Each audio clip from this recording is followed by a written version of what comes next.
Hi, I'm Chloe with CNN. This question is for Mr. Carter. What do you think is the answer to stopping police brutality against African American men in this country? Compassion. You have compassion for someone's plight, things that they go through. We're all going to fall short of grace at times. Judgment is, the enemy of compassion. And, when you are able to identify that, yeah, we're all not perfect, and we may make mistakes. All of us, every single one of us in here. And when you have compassion of what someone's going through and their plight, and also you have to have, I believe, my personal opinion, that having a camera on someone creates more distrust. If we have to have an exchange and it has to be recorded, something's wrong there. Something's broken. So a camera can't fix the relationship between a person that's hired to protect and serve and society. It has to be a relationship. It has to be respect on both sides.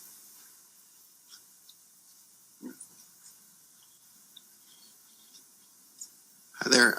I'm Miles Tanzer from The Fader. I have a question for Mr. Carter.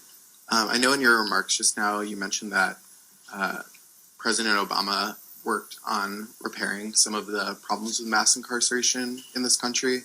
Do you believe that any of the presidential candidates running for office will continue that legacy? And if so, which ones? You have hopes. You have hopes that we're all moving forward as a society.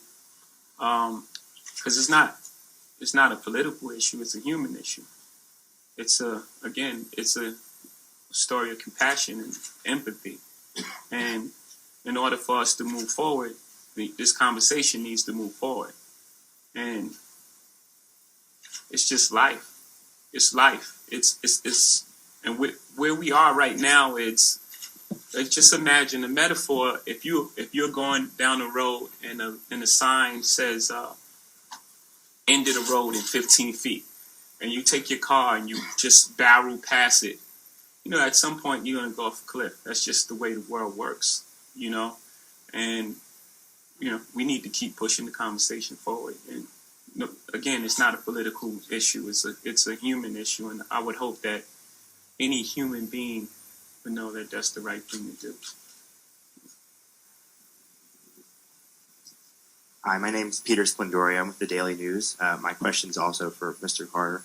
So obviously the story of Khalif Browder is very important to tell, and that was a very powerful clip you just showed us. My question is, how do you hope that viewers are impacted by the series, as well as decision makers within society?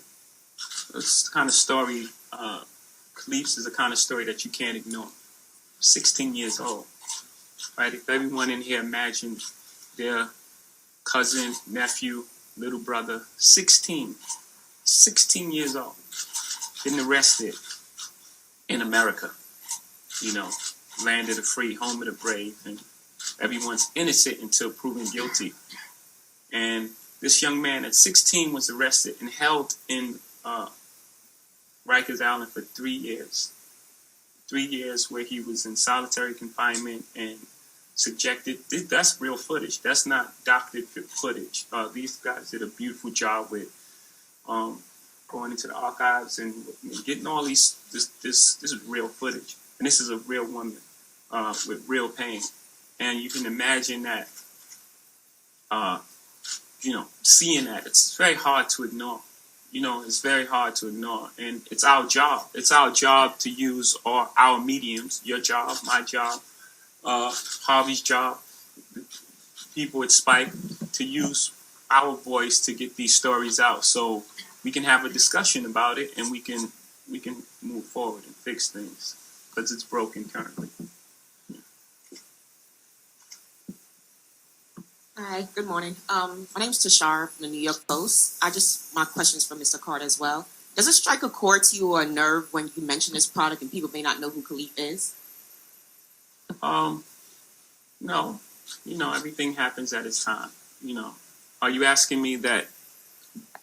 Well, Does it a lot bother of me people when people don't a lot know? of people don't know this case and don't know who he is. So Well, does it that's- strike a chord? Like, does it? That doesn't. No, not at all. That's why we're doing this. That's why everyone is here, and we're here to bring awareness and light to Khalif's story. The reason we're here. So, no, it doesn't. And by the time we're done, everybody will know the story, not only in America, but globally.